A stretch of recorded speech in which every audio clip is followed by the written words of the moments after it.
So, welcome everyone. Let's take a moment of silence before we start the process.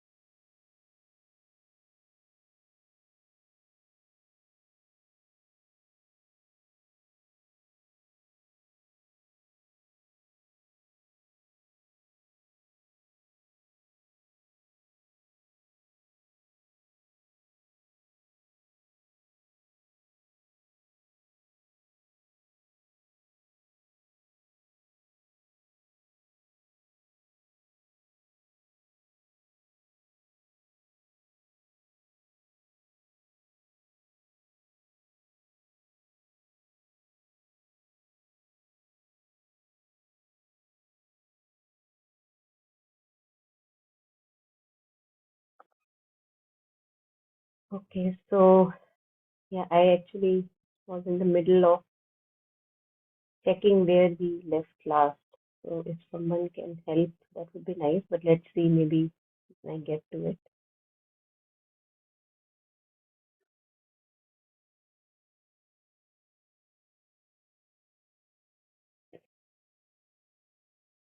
Yeah, if someone has a ready answer where we were last time, that would be really helpful.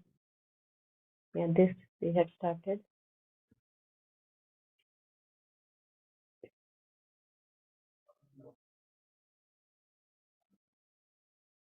Hmm. Yeah, this also.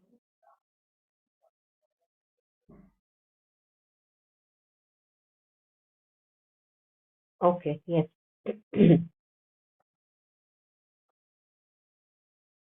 Okay, so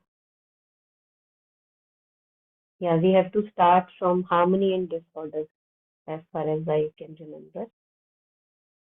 So let's start from here.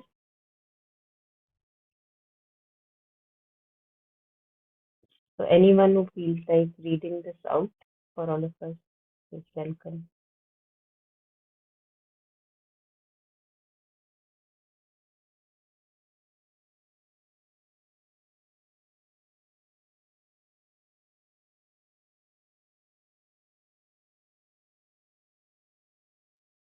I can do it. Do you hear me well? Yes, yes, please Okay. go ahead. Harmony and disorder. Are illnesses and accidents the results of something bad one has thought or done? Of a fall in one's consciousness? If the cause is a mistake one has made, how can one find out what it is? The mother. It has nothing to do with punishment. It is the natural and normal consequence of an error, shortcoming, or fault, which necessarily has consequences. Actually, everything in the world is a question of equilibrium or disequilibrium, of harmony or disorder. Vibrations of harmony attack and encourage harmonious events. Vibrations of disequilibrium create, as it is were, a disequilibrium in circumstances, illnesses, accidents, and more. These may be collective or individual, but the principle is the same. And so is the remedy to cultivate in oneself order and harmony, peace and equilibrium by surrendering unreservedly to the divine will.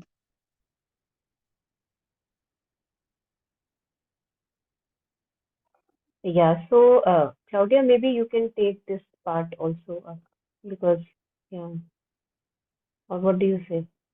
I think Okay. it would be nice just to go through this as well.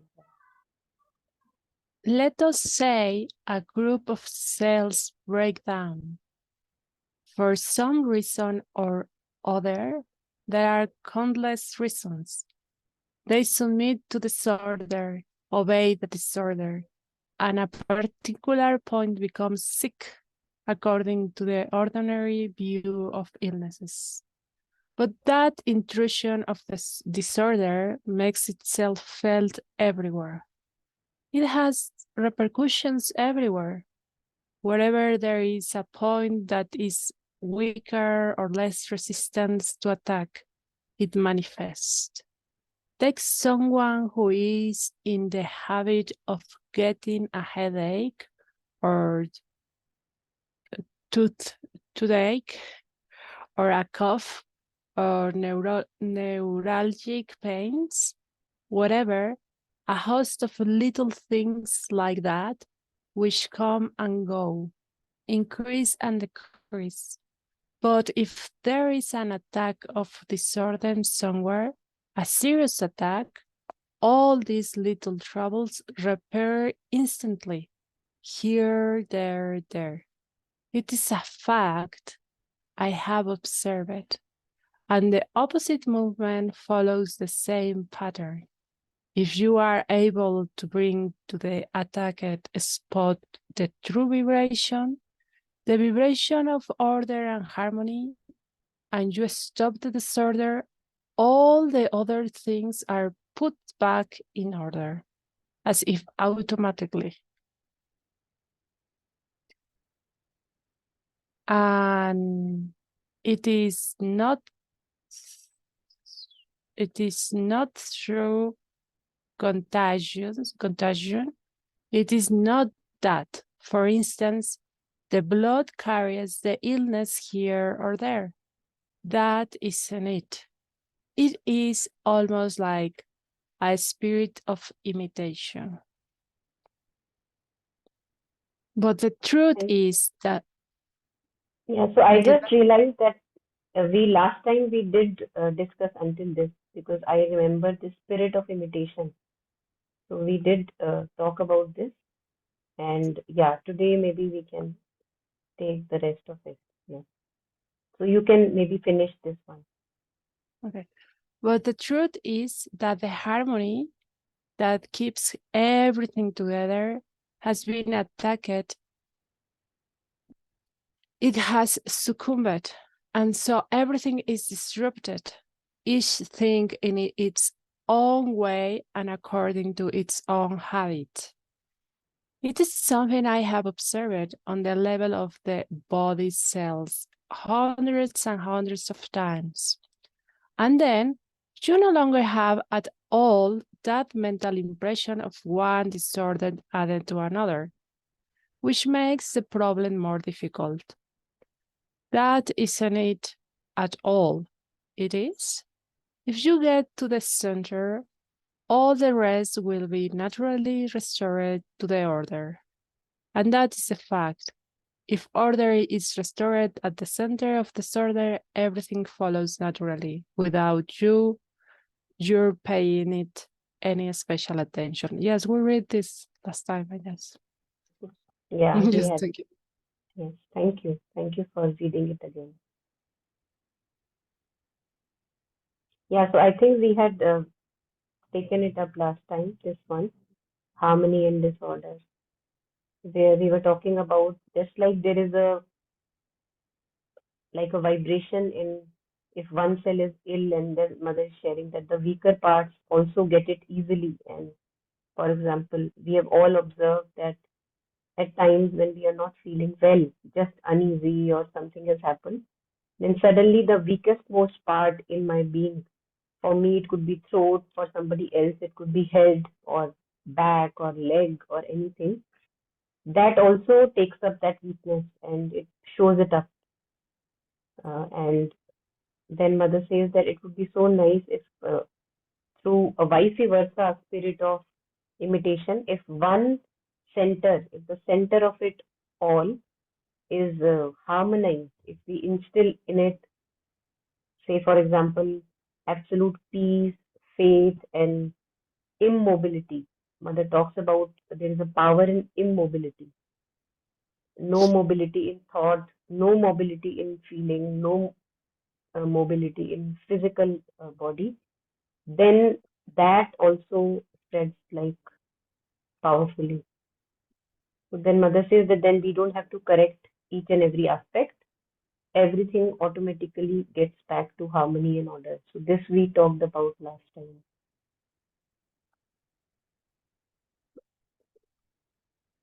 So any reflections on this are welcome, else we can go ahead with the next one.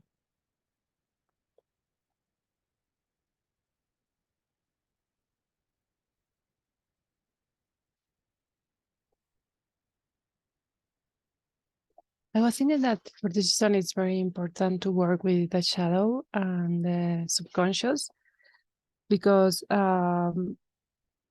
it's where this harmony or this equilibrium is coming. Yes, like sometimes the subconscious is always like telling you you are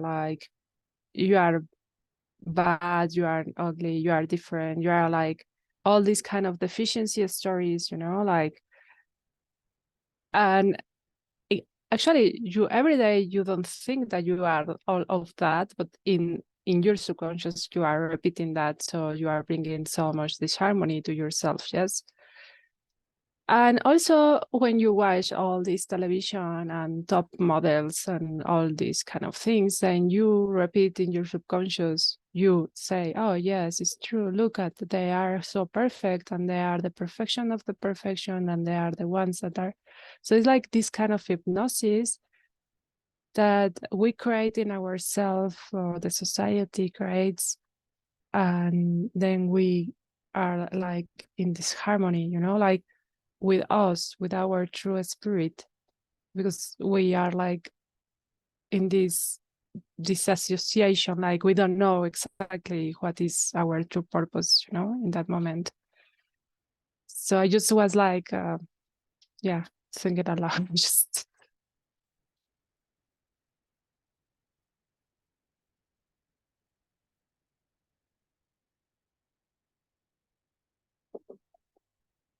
Yeah, anything else anyone wants to add on? Yeah.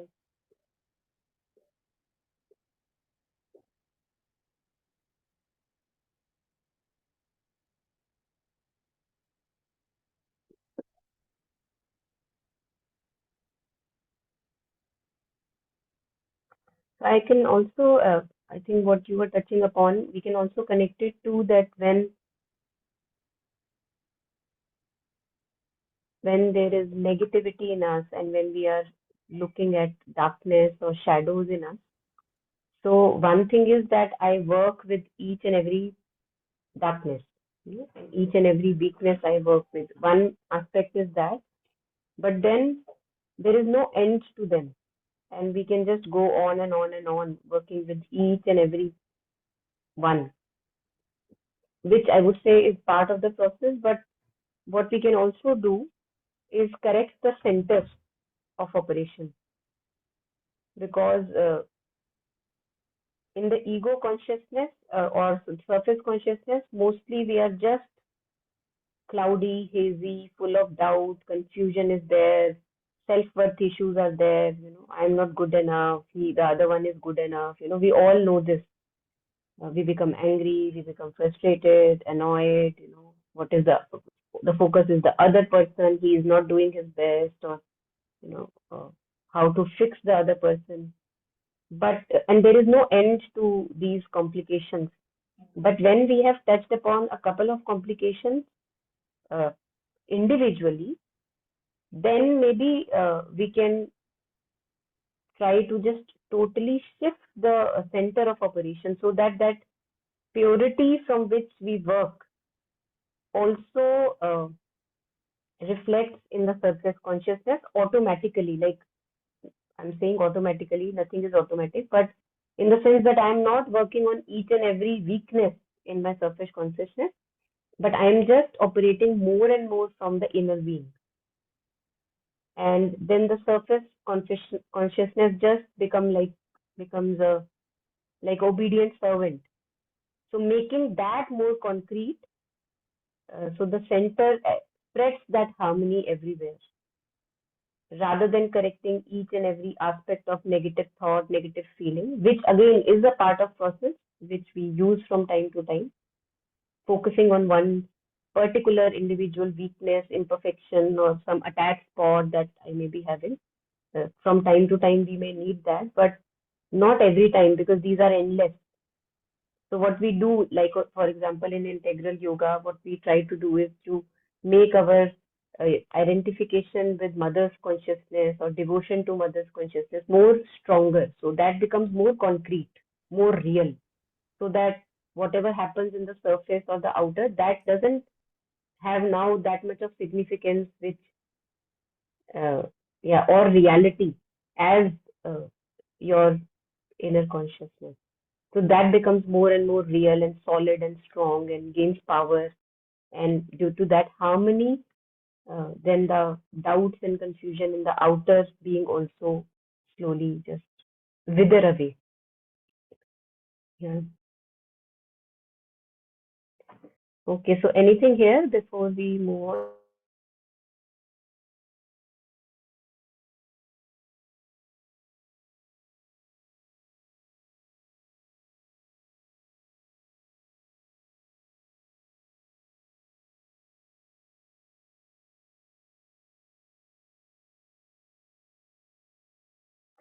All right. So let's go ahead. Types and causes of disequilibrium. Let's take this up. I think this should be very revelatory for all of us, just as the other ones. So yes, anyone who wants to read is welcome.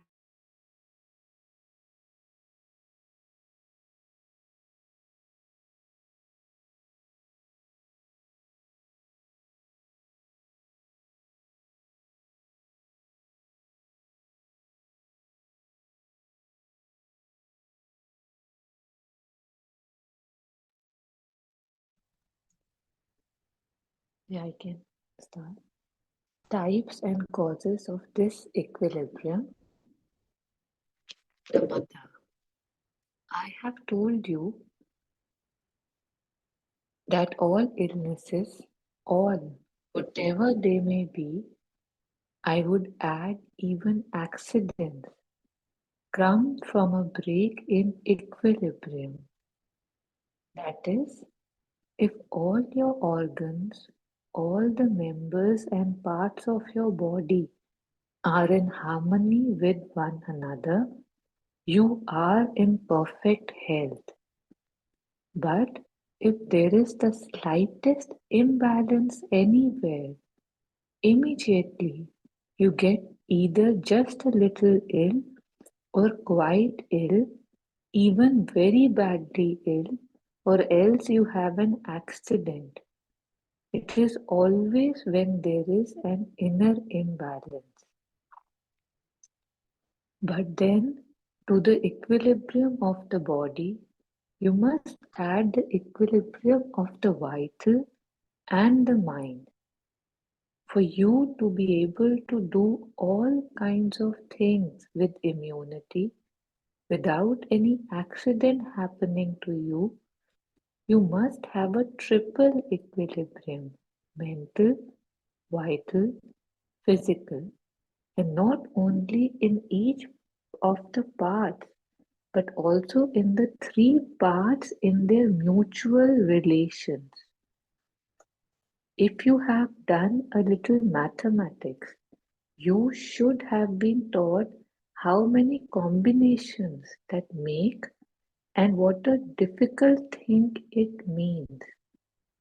There lies the key to the problem, for the combinations are innumerable and consequently the causes of illnesses too are innumerable. The causes of accidents also are innumerable. Still, we are going to try to classify them so that we may understand.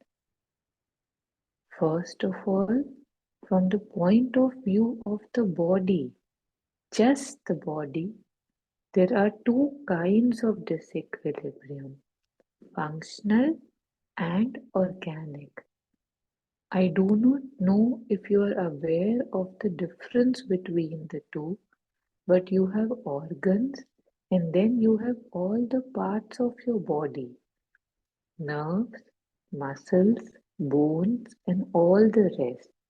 Now, if an organ by itself is in disequilibrium, it is an organic disequilibrium, and you are told that organ is ill, or perhaps it is badly formed, or it is not normal, or an accident has occurred to it. But it is the organ that is ill. Yet the organ may be in a very good condition. All your organs may be in a very good condition, but there is still an illness as they do not function properly. There is a lack of balance in the functioning. Then you have an illness due to functional imbalance, not organic imbalance. Should we not pause or should continue? I think we can take this much more also. Okay, yeah. Generally, illnesses due to functional imbalances are cured much more quickly and easily than the others. The others are a little more serious. Sometimes they become very grave. So there are already two domains to see and know, but if you have a little knowledge of your body and the habit of observing its workings, you can know what kind of imbalance you have.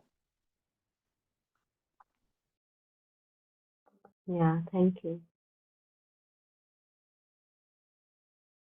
So again, bad memory. So I'm just remembering that this much also, this part I'm remembering that we did read last time, but it's always good to go over it again.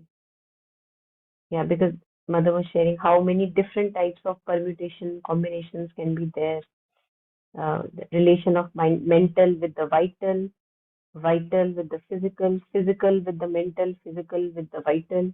So all these combinations, and we can never be sure what combination really produced the error.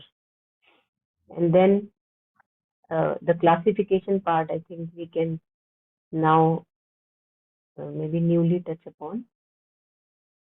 Very, very clear, functional and organic. So one is that the organ itself is deformed, and that is why the disturbance or disequilibrium is there. Uh, and the other one is that organ itself is okay, at least the formation is okay, but functionally it is deficient. So the kidney may be formed well, the liver may be formed well. There is no formation defect, but there is a functional defect. I think all of us can resonate with that. So that would be two kinds of disequilibrium, functional and organic.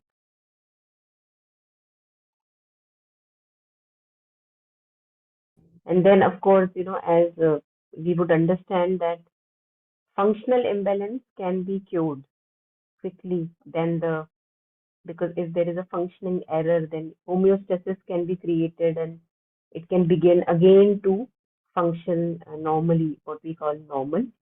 But if there is organic malformation, then it's, of course, what can you do about it? So the others are a little more serious and sometimes they become grave. So there are already two domains to see and know. But if you have a little knowledge of your body and habit of observing its working, you can know what kind of imbalance you have. So that's up to us how close we want to be our own friend. Because if we do observe ourselves closely, then we get to know ourselves and our body and the ripples within more intimately. And at times we may, while many times it happens that Even we are diagnosed at a very, very later stage where like things have really gone badder and badder just because we are not in touch with our own self. We are not intimately observing ourselves. We are just lost in the forest of thought and not in the body. The mind is not home. So there is no one who is really caring for the body. And if we begin to keep the mind home in the body for a much more time now, then even a little bit of ripple here and there and dal mein kuch kala type, then we would get to know that, oh, maybe in the morning I had that kind of a thought, or, maybe this emotional disturbance. So anything, any ripple we observe, and then we can restore it back quickly rather than accumulating the garbage for a long time and then the body tells at a very later stage that something is wrong. So I think that's the takeaway for me, at least, that to become intimately close to yourself, that you know what's going on in there. Of course, we not all the times we may be able to go to the root of everything, but if there is imbalance and disturbance that is coming in, now that we are used to being in ease, then it is much easier to catch it rather than it becomes a full-fledged affair with a chronic illness and everything. Yeah.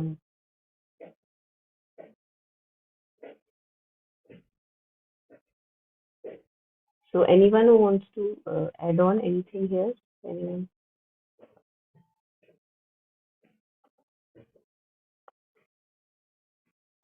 Yeah. I just have a question there. You say mind have to come to the body. I mean, be at home. And so, for example, if we do the exercise of praying, of mantras, or these kind of things, do you call that the mind and the body, or that is not the mind in the body? I mean, I just want to understand exactly your reference. Yeah, so what I am referring to here is that when we are lost in loopy, vicious, repetitive thoughts, which we know are not really beneficial, the mind is uneasy and mind is not at home. So that's why we practice, for example, mindfulness, which again can be practiced either with the breath, because breath connects us to the body, or what you just shared, with a mantra also, because that also keeps the mind collected. The mind is not scattered like this past and that future and that person and that person and that, time of my life. So it's not scattered all around. It's not wanting many, many, many, many things from many, many past, future, and, all the time zones. So the ingathering of mind, either through what you were sharing, mantra, or even praying in gathers, because praying is like a concentration of all the threads of consciousness, and you're just focused, uh, something, some one particular thing mind is focused on. So in gathering of the mind, in other words, or breath also in gathers the mind. It connects us back to the body, and that's why mindfulness is so helpful, because like while I'm sitting, I'm just in the middle of the talk. If I can become conscious of my sitting position, connect with the body, keep bringing mind home, there it feels rested. And we see that how difficult at times for us it is, because the moment I bring it back home in the body to breath or bodily sensations, again something else comes and in the thought, and it sways me away. I'm again blown away in some past, future, present commentary. So it's slippery. There are all the time slippery slopes which will try to take me away. So many things that may bother me. But that's the effort, that's the practice, that one has to keep bringing oneself in gathered, keeping oneself in gathered, in mother's words. So that would also be bringing it home, what you were sharing, either praying, which is also in gathering, or mantra, or breath, or body sensation. because we realize that mind is then easy. It's not complicated then. But when we believe too much in thoughts and feelings and affairs of the past and future and present commentaries, then the mind is uneasy and we all sense that uneasiness. That's what we call stress. When the mind is too much here and there and here and there and here and there. And then we begin to say that I have to reduce my stress. Maybe it's too much stress in my life, So meaning that I have to calm the mind and maybe make it less complicated, not as complicated as it is right now. So that's what I understand through this. Thank you. Thank you.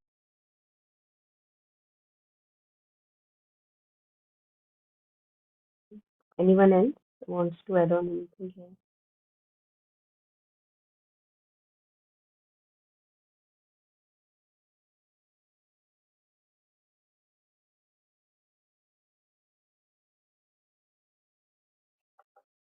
Okay, so assuming nothing at the moment, taking it forward. So let's take this up, starting from most often when you are young and leading a normal life. So anyone who feels ready to read is welcome.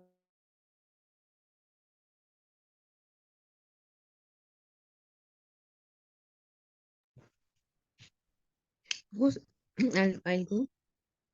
Most often, when you are young and leading a normal life, the imbalance is purely functional. There are only a few unfortunate people who, for one reason or another, have suffered from an accident or disequilibrium before their birth.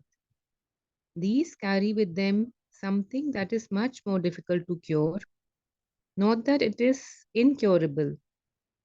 In theory, there is nothing incurable, but it becomes more difficult. Now, what are the causes of this imbalance?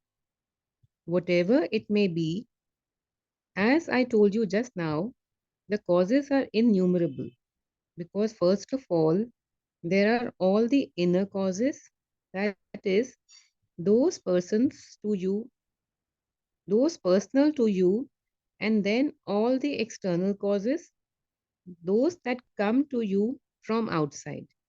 That makes two major categories. The internal causes, we said, you have a brain, lungs, a heart, a stomach, a liver, etc. If each one does its duty and works normally, and if all move together in harmony at the required moment and in the right way, note that it is very complicated. If you had to think of all of them, I'm afraid things would not go very well all the time. Fortunately, it does not depend on our conscious thought. But say they are in good harmony with one another, good friends, in perfect agreement, and each one is fulfilling its task, its movement at the right time, in step with the rest, neither too soon nor too late, neither too fast nor too slow. In short, everyone is fine, you are marvelously well. Suppose now that one of them, for some reason or other, happens to be in a bad mood. It does not work with the necessary energy at the required moment. It is more or less on strike. Do not believe that it will be ill by itself. The whole system will go wrong and you will feel altogether unwell. And if, unfortunately, there is a vital imbalance, that is, a disappointment, or too violent an emotion, or too strong a passion, or something else upsetting your vital, that comes and aggravates it.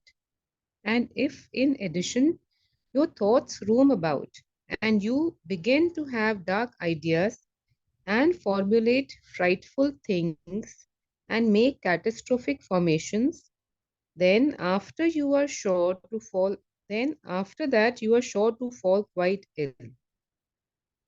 You see Yeah, complications. Yeah, let's take a pause here. Yeah. This was very beautiful. Thank you. So this is very, very powerful, beautiful, very detailed, amazing, really.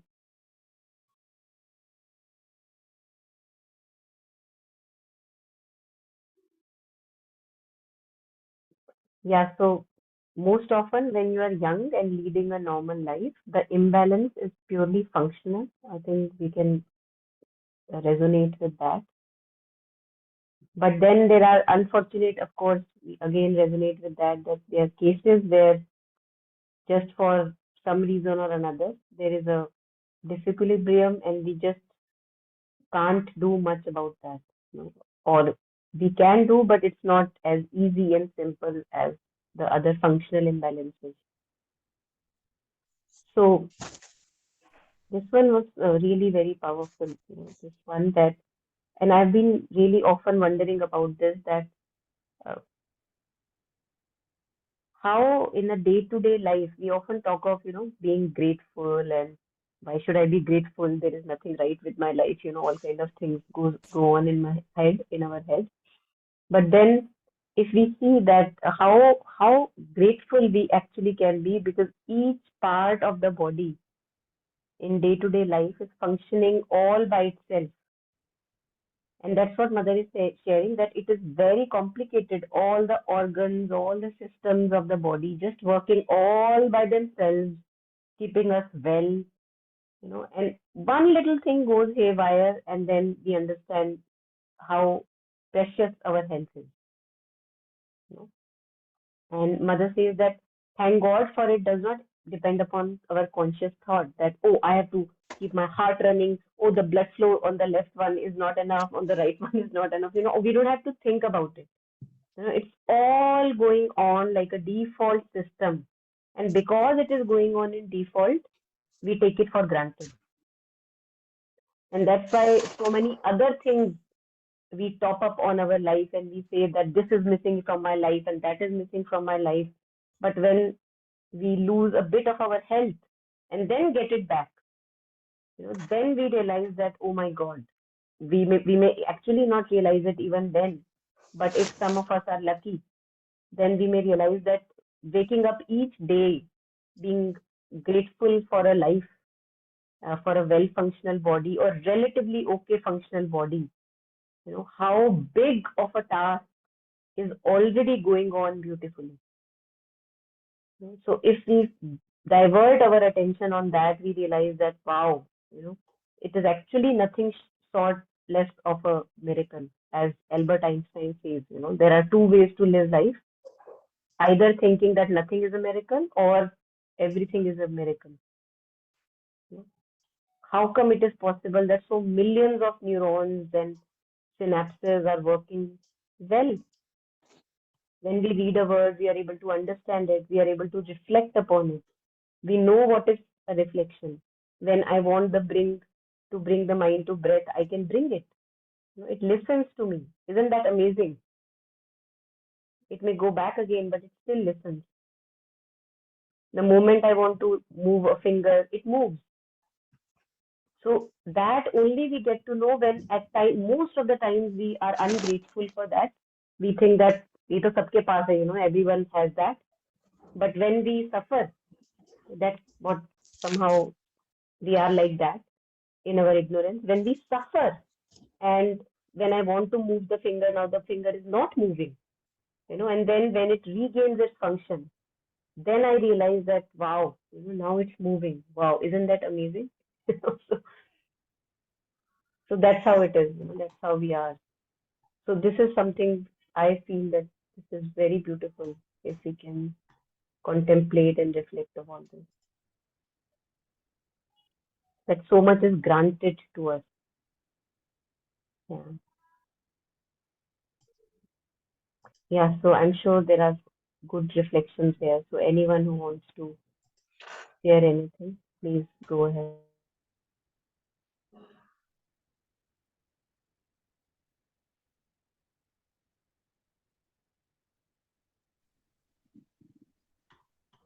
Yeah, while the reading was, the text was being read, I was just thinking that the fact that most of us have had such healthy bodies, or in general, we have been able to live so-called healthy lives, and considering how complicated, or how it's like, not complicated maybe is the word, but we have so many dispersed thoughts, right? So many dispersed emotions and whatnot. And yet, despite that, having lived so long in such a healthy way, as much as possible, like to the best of our potentials, our own individual potentials, and this is the foundation we are on, not knowing that this is the foundation we are on. Like, I know we keep forgetting, but it's a miracle that I've had so much health. Like, I keep pointing that, oh my God, that wasn't okay, or that time I lost my body's this thing, or my back is weak, and yet so much is strong. It's unbelievable that the amount of health we have. Yeah, because ऐसे होता है ना कि leaving it to me, this would not happen. Thank you.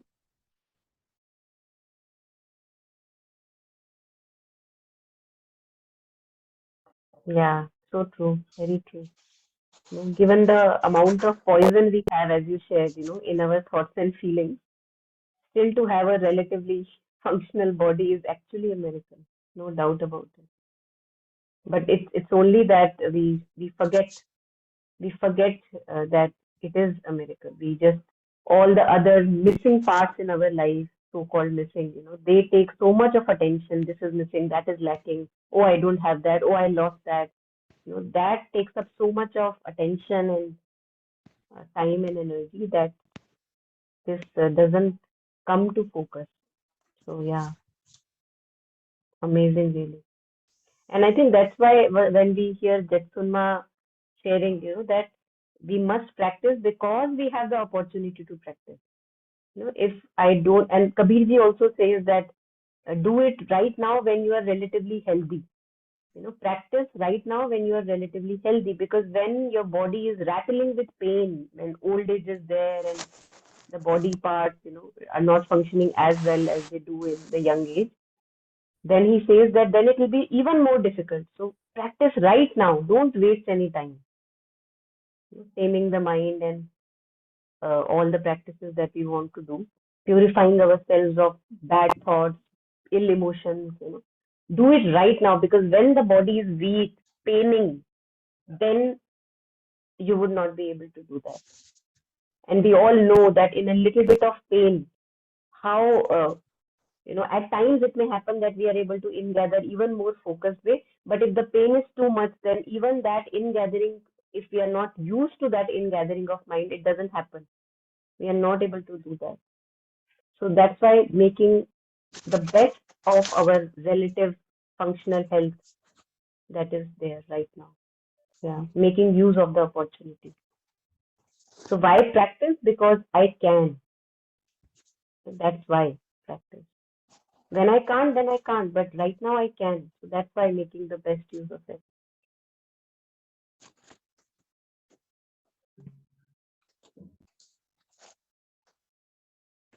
And also, in another, like a way to look at it, like we have family, and many a times it happens that one family member who may not be really applauded much, appreciated much, but he is doing his function as well, like all the other members in the family.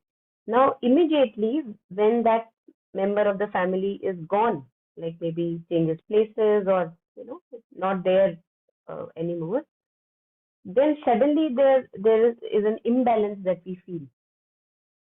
But earlier we were never actually grateful for his part. But now the moment it is gone, then we feel grateful for his part. That wow, silently what part he had been playing, just by his presence or sincere work, not very showing off or wanting attention. And same with our health also. That when something goes wrong, then we are able to see that how lucky I was earlier. Mm. We lost you for a moment, and we Yeah, didn't I hear. realized that. Yeah, it was nothing. I Okay. was just repeating. I always repeat myself, so you didn't lose on anything. Yeah, I saw that it got frozen, the screen. Mm. And this is also, I think, very, very beautiful that only one thing goes wrong, but it's not that only one thing goes wrong. It actually takes down the whole system. So this is also very powerful, that do not believe that it will be ill by itself. The whole system will go wrong and you will feel altogether unwell. And this happens, we see in families many a times, when we live in little families, then one person, if they are not doing well emotionally, mentally, physically, it affects all of us, in some way or the other. So yes, so it takes down the whole, and same can happen vice versa, that if from another person a kind of a harmony radiates and into all the people that are around, then that can also stabilize and restore the harmony rather than just taking down the harmony. Yes, Priyanka, you wanted to add?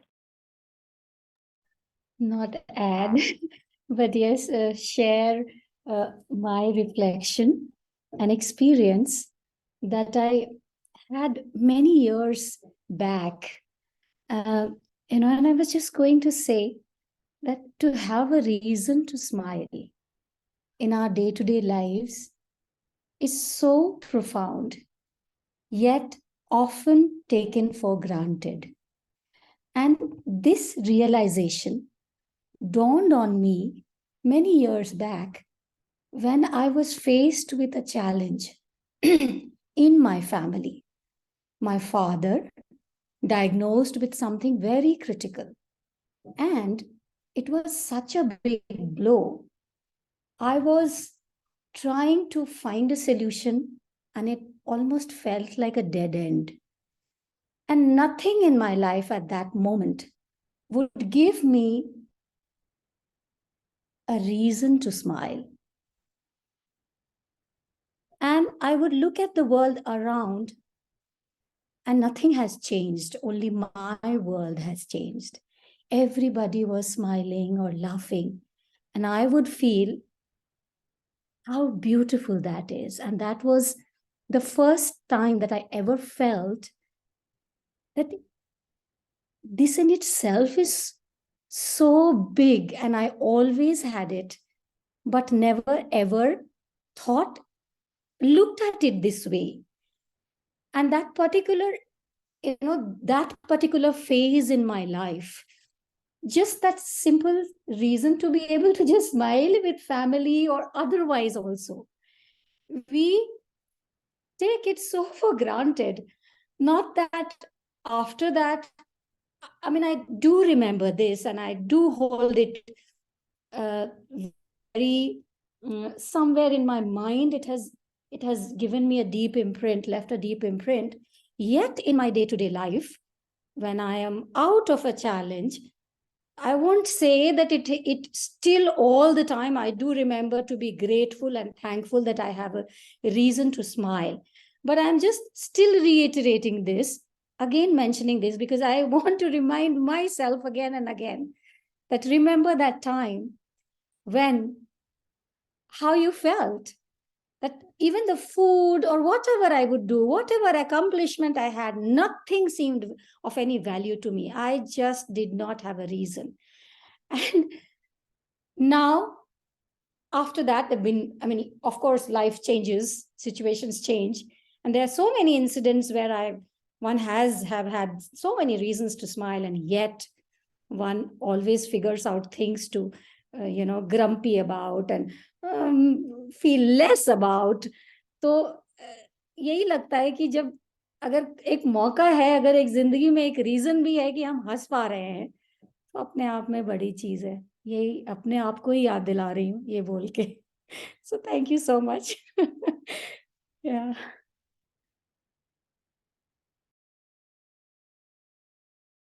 Yeah, always good to remind ourselves and others. Thank you. Yes. This also reminds me a conversation I was having with Taru just a day ago, and while we were talking, and she beautifully made me realize that unconsciously we always stuck ourselves into this victim role. And I think, Monica, you have spoken about it a lot, about this victim role that keeps coming into our head all the time.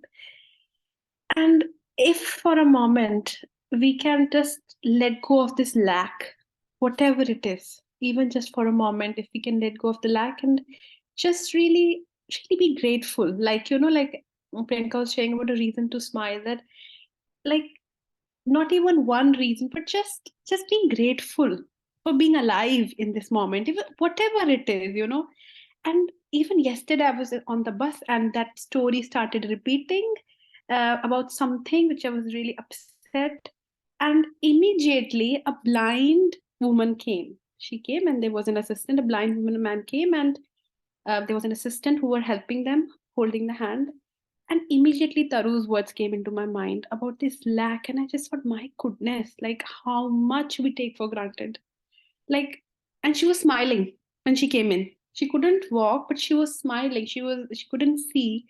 She was being assisted by somebody and she was still smiling. And that was like, like really a realization again, such a strong one, that we have so much to be grateful about. And even I remembered, I think in the ashram somewhere it was written once, that the best way to show gratitude towards divine is always to be happy and smiling. That's the best way to show gratitude towards the divine. So just on something I Yeah, totally. Yes. Yeah, anyone else?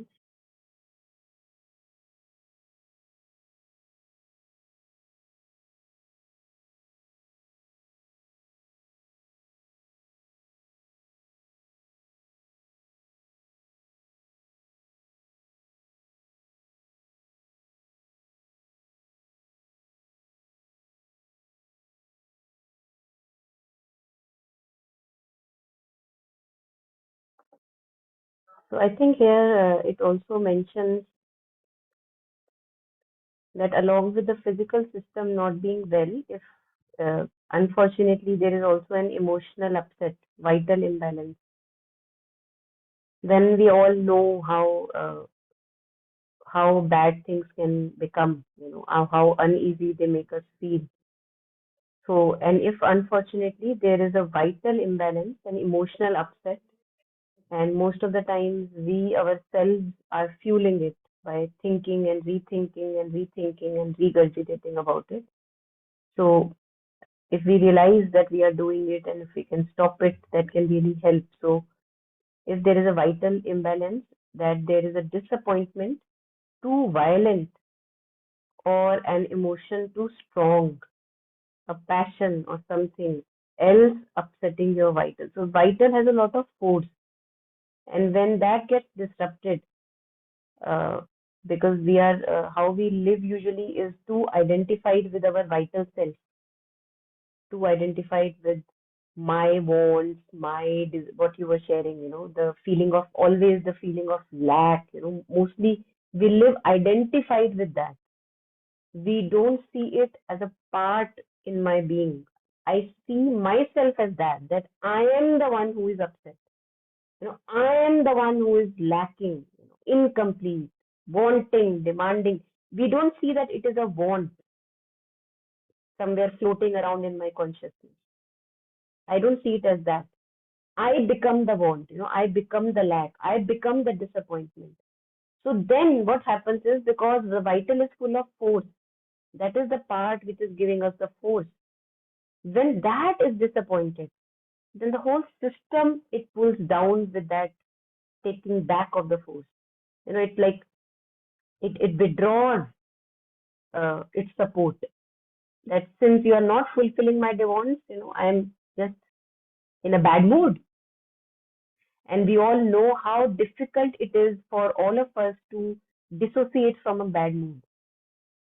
That the bad mood may be rising up, but I choose not to follow its dictates. I am feeling a very strong want to behave badly to a person I feel disappointed with. But I don't do that because I know it is falsehood. It is very hard.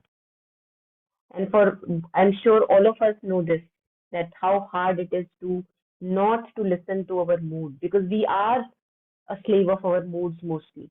Oh, today I'm not in a good mood, or today I'm maybe in a happy mood.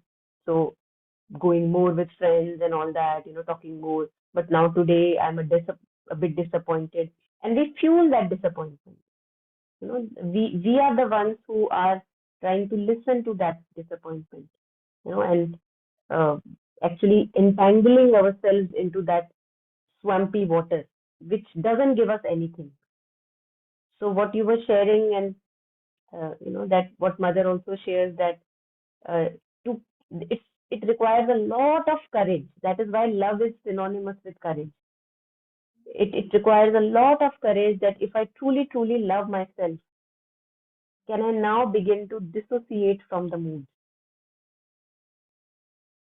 It requires a lot of courage, that I'm not giving attention to them, not following their dictates, not trying to fulfill their vicious demands. Lot of courage it needs. So courage goes synonymously with love and freedom. And that is how we become free, being a slave of the vital and mental all the time. So freedom, love, and courage, they're all very synonymous. Now I'm trying to, you know, be free from the slavery of the thoughts and feelings and moods. So that freedom really requires a combination of love, courage, and yeah, also a lot of faith, I believe. So this makes the problem worse. That's what mother is sharing, that if unfortunately that there is a vital imbalance, there is a disappointment or too violent an emotion which I'm buying into, which I'm following the dictate of, or believing it to be true, too strong a passion which I want to fulfill, and why is it not happening? I'm fueling that restlessness, or something else upsetting your vital, that comes and aggravates it. So at least this much I can do, if I now begin to care about my being, this much I can do, that please be kind to myself, and not do that torture, additional torture. And that is why taming the mind helps so much, or mindfulness of breath or mother's name helps so much, that rather than anchoring myself anywhere, just anchoring myself on mother's name, any divine name that I resonate with, so that all the vital and my mental parts, they don't make me a slave of them. So taming the mind, I believe, is very, very, and we have to work at it while we are really healthy. Because when we will not be healthy, then this work will be really coming to our saving grace. The work that we do right now when we are relatively healthy. So, and if in addition, your thoughts roam about. So again, we were talking of being scattered everywhere, and how we can use either breath, or coming back to body sensations, or coming back to divine name. If we can't, if we at least do this much, that we don't allow the mind to roam around all the time wherever it wants. So this in-gathering really, really helps. So mother says that if in addition your thoughts roam about and you begin to have dark ideas, we all know about these ideas, and formulate frightful things which have not even happened, but based on my storyline, I create them. I extrapolate things of the past based on my interpretations of the past. And now, how is it going to unfold in the future? All that I keep creating in the mind. So, in the moment as Nandini was sharing, the moment you catch yourself going into that slippery slope, you bring yourself back to this very moment. And that could be anything through which I bring myself back, either looking at what is happening in front of me physically, or bringing myself to breath, bodily sensations, mother's name, you know, any good memory, like, presence of samadhi, presence of Mother Sri Aurobindo, anything that helps me ground myself. The moment I catch myself going into the slippery slope, I bring myself back. without judging, without saying that, oh my God, I'm still here, without that, and make catastrophic formations, then after that you are sure to fall quite ill. So mother is telling us the process of illness, which we can make use of. That starting from a little bit of throat irritation, either it can be soothed there itself, or we complicate affairs in the mind and emotions, feel worse about it, go into the lack, forget gratitude, and then it inflames and becomes even something bigger. So what do I want to do?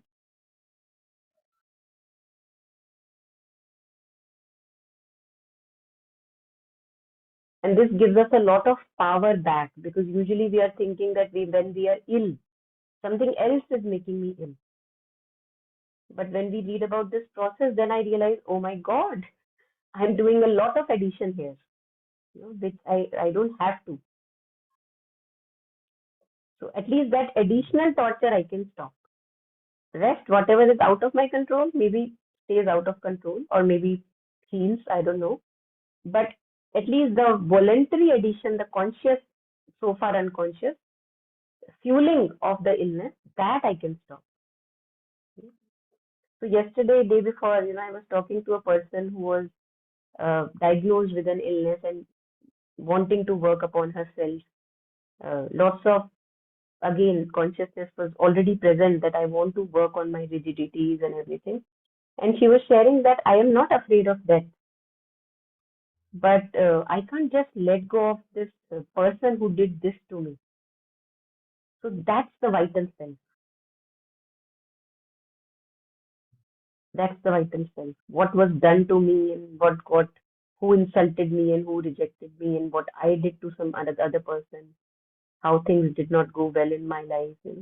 All that is the desiring vital self. So that's what Kabirji says, that Maya mari na man mara, mar gaye sharir, Asha Trishna na mari, keh gaye Das Kabir. So he says, na Maya marti hai, neither this curtain of ignorance dies away, and neither uh, the mind, which is the source of this formulation, catastrophic formulation, it also doesn't die. What dies is your body. And when you are born again, you are born with that bag full of mental formations, which will come very soon after you become 7, 8, whatever age. It just like crops up again. All those mental formations, ichhaye, trishnaye, the thirst, the desires, the wants, the unfulfilled expectations. So he says that is what you have to die to. So die when you are alive. That's what Kabirji says.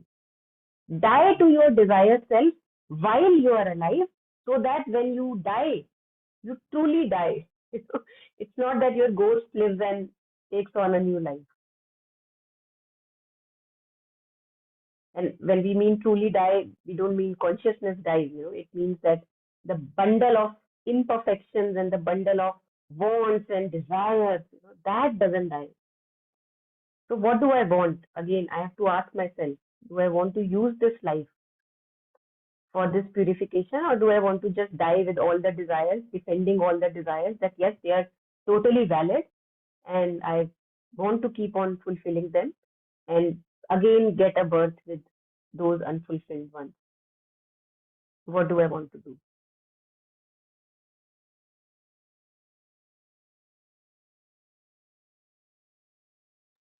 I feel it's yes, please go ahead.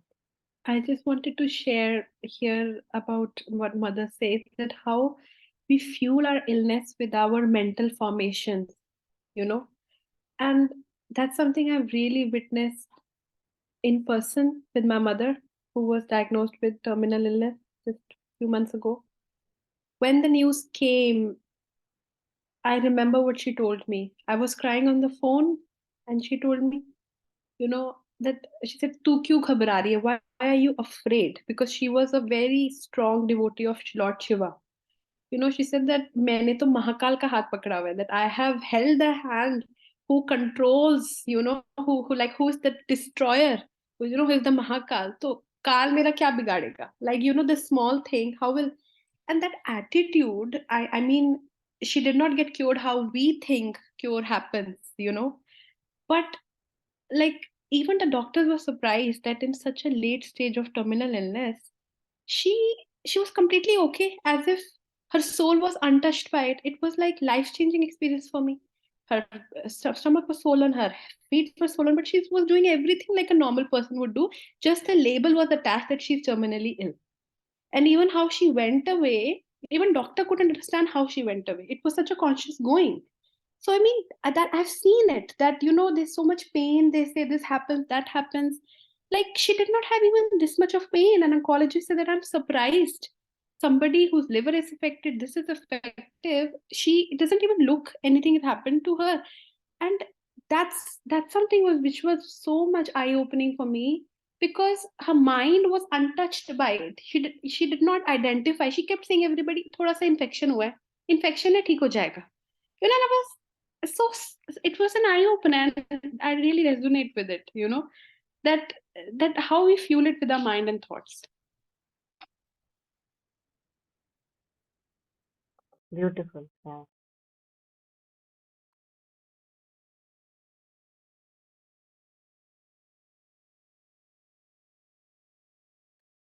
Yeah. So we can take up any reflections here at this moment before we end. Anyone?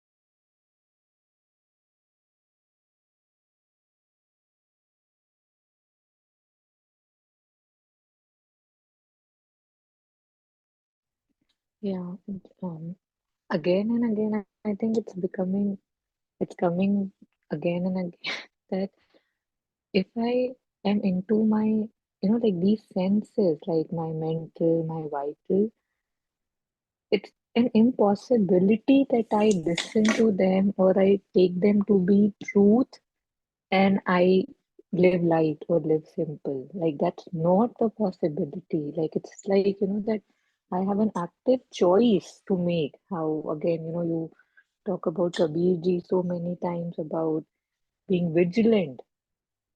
So it's not like if I look at my life, there would be so many things that I can crib about, but then the questions come that do I want to crib? Right? Like, have I not cribbed enough? And what does, I mean, just to see that where does the cribbing takes me? Where does the lack takes me? Because as we read in the beginning also, that just because of that harmony, the whole being's health is maintained, right? And the moment I entertain one idea that, oh, how gloomy it is outside today, if I accept it, there is an impossibility that the gloom doesn't try to enter me. So it's really, a responsibility. I mean, although that word sounds very heavy, but it's not even, it's like, it feels like common sense, right? That now that I see that if I'm crying or if I'm saying it's not good enough, things will go down and down. And if I see that, oh my God, there's so much that I have, which I do, and I keep forgetting, then that's the route I will just be just flowed toward. Like it's just a flow, and I just have to, it's like I have that navigator thing, like they have in boats.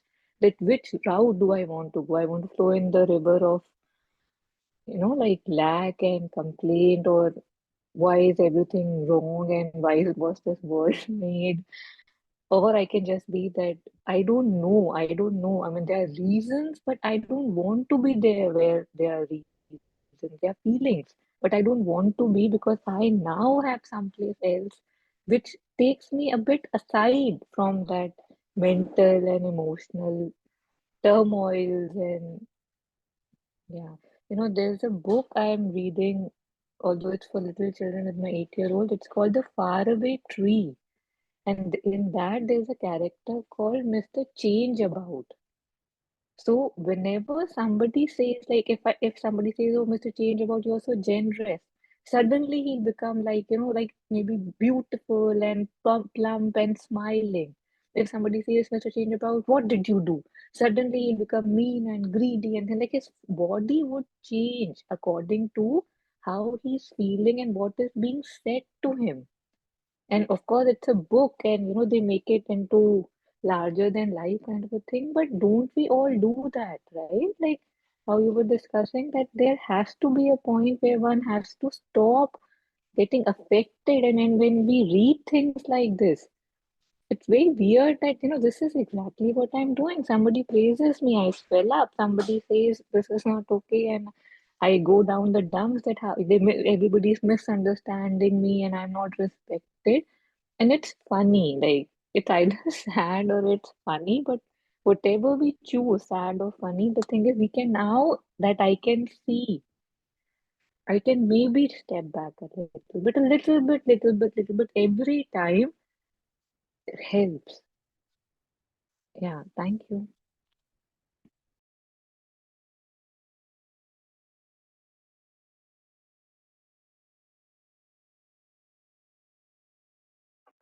Yeah, beautiful.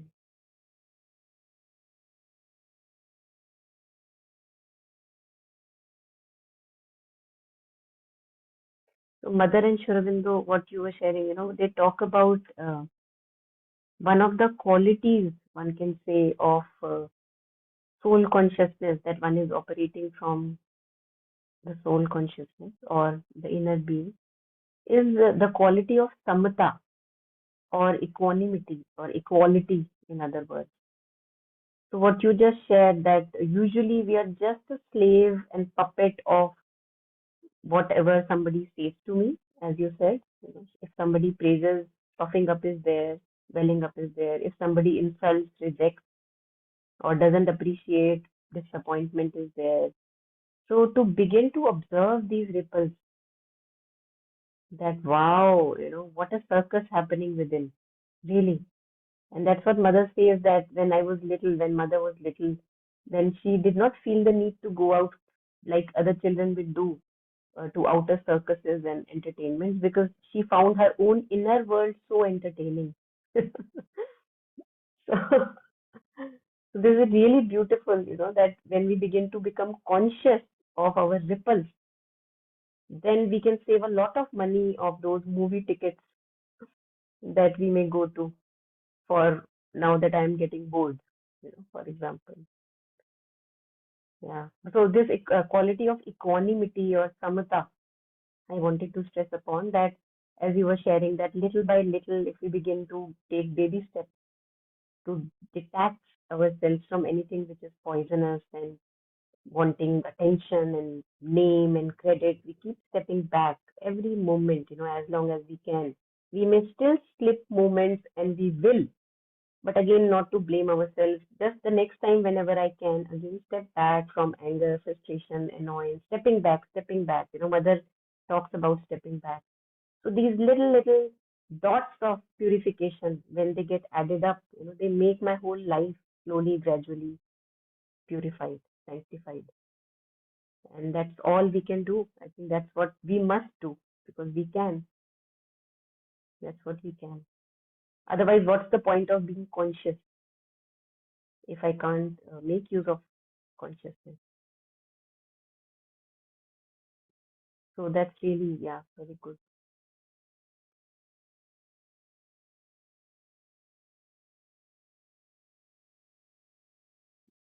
So any last comments, anyone, before we move on? So one thing here, Monica, like here it says that apart from the physical illness, if our vital and our mental also start feeling ill because of the physical illness and we feel depressed and all. So in that case, let's say somebody has been informed of an illness and that person is feeling depressed. And to avoid that depression, that person starts partying and socializing and trying to distract the mind. So in a way, this is good. At least the mental is not feeling depressed and the vital is not so negative. Yeah. You're asking me or stating a No, no. fact? I don't know. I am asking you because a lot of times, I mean, it happens with me also that okay, if this is not going okay, so let me just distract by my mind by doing something like watching a movie or going for shopping or talking to somebody. Yeah, yeah. So these are distractions. They may help. You are correct. Mother also talks about them that they may help because when we distract ourselves from the pain or whatever we are having, like especially talking of physical problems, when we are able to completely forget about them, Mm-hmm. then the healing can happen. Yeah. So, but mother says then choose higher distraction, choose loftier distraction. That's what she says. For example, lose yourself in a book by a mistake, which also transforms you in the process. And anyway, what you said, that even talking to a friend who is on the same path, path towards truth, that can really help. That's why the refuge in Buddha Dharma Sangha, that not talking to a friend who is further adding on that, yes, yes, your story is absolutely right. Yes, yes, you have to, fight whatever for a wrong reason. But talking to a friend who pacifies, who soothes, and talking to anyone or immersing yourself in a book or talk on a reflection, going to a teacher, which elevates the consciousness Mm-hmm. so that one is completely distracted from the physical pain. But I agree that on the way, when we are not that, we are full of ignorance and so many veils are there. In moments, we have to make use of these temporary measures, which is distracting myself with a movie, for example, because then I totally forget about the physical pain, and it may actually, who knows, it just heals itself by the time when I'm distracted. Because I'm I not don't know thinking of about any other. it. Yes, because I'm not thinking about it. Yes, you're right. Yes. So that can aggravate it. So at least that aggravation is not there. But I Mm. should not be indulging in such a process which actually later on causes more aggravation. For example, I can try to lose myself in drinking, you know, because it Yeah. just makes my mind light and, I forget about the illness for some time. But then drinking will add on to more complication later. It will show its effect. So that's why the distraction has to be a good distraction. Yeah. But in the meantime, I would resonate that these mild distractions, like maybe going out for a walk, talking to a friend, may Right. help at times to, yes, forget. Yes. Yeah. So sometimes even doctors they give some painkillers. So let's say there's a muscle pull and we take a painkiller, and because we are not feeling that pain, we'll start moving that muscle and it recovers. Mm, mm, yeah. Yeah, So we were that actually. painkiller is also kind of a distraction, right? I can't say that. Painkiller is too complex. So yeah, I can't say that. Painkiller, Mm-hmm. yeah. At times it may actually, many a times I feel, again, I'm not sure, but I feel at times when I'm not conscious of the physical pain because of the painkiller, Mm-hmm. so I am thinking that it is healed, but actually it is not healed. Mm-hmm. So I may actually overuse that particular part of my body, Mm-hmm. and not realize that actually it is that numbing of the pain, uh, due to Mm-hmm. which I'm feeling that it's completely normal. But when the painkiller's effect is over, then I may feel even worse. I don't know. I'm just extrapolating Yeah. with you. Yeah. But in some cases, it may help that, you know, like a little bit of painkiller, half a painkiller, and the body forgets and it moves on. So depends, context to context, it would depend, what kind of a case it is. Yeah. Yeah. Can I say something? Yes, yes. You can't, Priyanka, today. It's my turn. Can I say? Please allow, Go ahead. Yeah, yeah, please. with Go your ahead. due permission. So I was just thinking the side effect of the painkiller versus the side effect of the mental thought. Which is more? Yeah, and as you rightly said, that in different situations, it is different. Sometimes when we are dwelling too much, like if it is a very bad pain and something, and it's giving me a thought which is very frightening, and it's creating a chain reaction, a vicious cycle in my mind, where I'm going on thinking of what will happen one after the other, one after the other, and I am made that into a big thing in my mind. I think sometimes it's better to take a painkiller, at least when there is no pain, just in case we are so obsessed in that thought, it will just break that chain of thought. But yes, there are many types of painkillers also. And yes, also, as Monica, you just said, that sometimes when we take painkiller and when we don't feel the pain, when there is a need to rest and heal that part of the body, by not feeling the pain, we might just overdo. And when the effect of the pain goes away, then we have done more harm to our body. So, yes, that is also happens. So, in every situation, it has to be weighed, which is what is it versus that, the side effect versus that, and what. But yeah, sometimes these simple painkillers are have less side effects and they are not so harmful. The ones which are, more universal, simple ones, one can take, So yes, you said it rightly, Monica. I was just thinking in my own mind कि कौन सा Yeah. भूला है मन के अंदर जो सोच हो रहा है और जिसके कारण मैं इतने परेशान हो रही हूँ और उसके कारण मैं अपनी जिंदगी भी खराब कर रही हूँ और आसपास वो रिएक्शन चल रहा है, सबको डांट रही हूँ, सब those kind of things we give it out because in my own mind I am worrying. तो खा लेती हूँ दवाई सिंपल वाली, थोड़ा बेटर फील करूंगी तो शायद बॉडी भी रिलैक्स हो जाएगी और पता नहीं अपने आप हील भी हो जाएगी, सोच से बाहर आ जाऊंगी. So yeah, both the Yeah, things. very true. Yeah, Yeah, yeah. thank you. Thank Yes, you. yeah.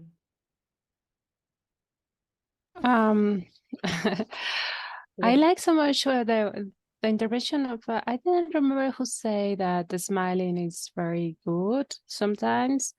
And it's true, when you have a pain, you cannot smile. I mean, it's like when you have someone that die, you say, I cannot smile, how I can smile about it, It's like the most difficult time that you will allow yourself to smile. And it's because we have all these beliefs on all these things that I have to suffer. Yes. So it's really difficult to smile. And actually, I just place this image of this face that is a pre-Hispanic face of an old person smiling. It is a collection in Mexico of these smiling faces. And every time that I see it, it's like, I take out my tongue to that smile because I say, no, I don't want to smile. Don't make me smile, It's like, why I have to smile? No. So it's this rebellious part inside of me that doesn't want to smile, like say, no, don't smile, I am very upset. No. And then I just don't smile. And it's so difficult. So then it's like, it's so good sometimes to make this exercise, like trying to smile or see these kind of movies that make you smile, even if you are like rejecting to smile, because it's taking you out from this level of suffering. And this can be also a good painkiller, and also a little piece of chocolate, a little bit of some coffee, but very little coffee, or a tea. I mean, they are also sometimes good, but we don't like we don't like it so much. We go to the big ones, the pharmaceutical ones. So it's nice to go back to the simplicity, to the nature. Yes. Also for me, it's a painkiller is to go with my cat and play with my cat and pet him and stay with him. it's like amazing. I mean, completely take me out from the pain, you know? Yes, and resting, of course, resting. Sometimes it's good to rest. Yes, even if life say don't rest, yes, rest is good. So just Beautiful. want to say that. Thank you. Yeah.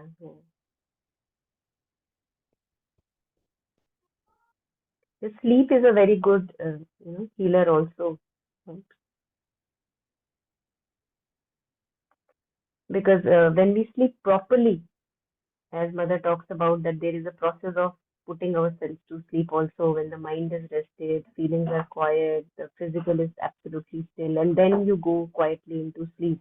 Then when we sleep, uh, it actually many a times it is a beautiful healer if there is a good sleep. And we see that how in many cases we are unable to sleep, when we are mentally, emotionally upset, then sleep also gets disturbed. And that further aggravates the process. It actually adds on that on the top of my emotional upset, I'm also not sleeping well. So that adds on and aggravates the problem. So if one can, one can cultivate this discipline on of sleeping well. That also is a, since we were talking of painkillers and healing aspects. Yeah.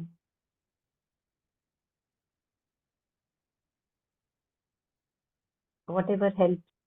But I think whatever helps, that again we have to use our discretion in whatever helps. Because one may say that for me, marijuana or cannabis is helping, but then we become dependent upon that, and that becomes even a more serious problem. So, yes. So, whatever works, yes, but what is working, that we have to be discretion, hold discretion about. Yes.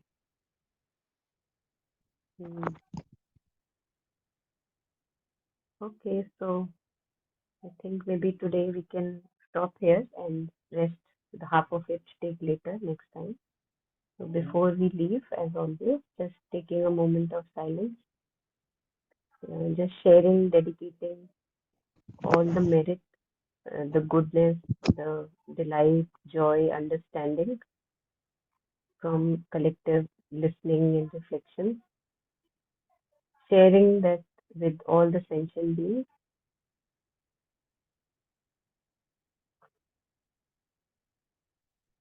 May we all have goodness, purity in our hearts, and may all of us have lots of contentment, joy, and progress. Okay. Thank you. Thanks, everyone. Thank you.